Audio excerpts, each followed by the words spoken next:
दिखाइए रास्ता कितना एरिया में पीछे पे जैसे ये सब तो खराब है ना, तो ये सब निकाल नहीं ये सीपेज है, खराब नहीं है, ये सीपेज है, वॉल है ना, ये सीपेज है, पानी जो जा रहा है 10 इंच का दीवार होता है, ऐसे क्या करता है, बीच में पानी जा रहा है।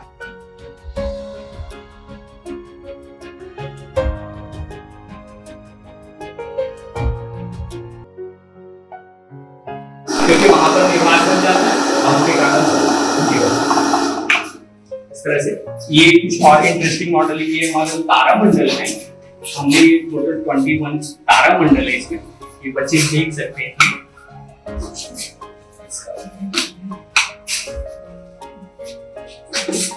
ये हमने एक तारा मंडल खरीदा यहाँ से, इसको देख सकते हैं, एकदम आसमान का फीलिंग आएगा कि स्काई में जो बच्चे तारा देखते हैं ना, तो तारों का जो समूह रहता है कॉन्स्टेलेशन होता है।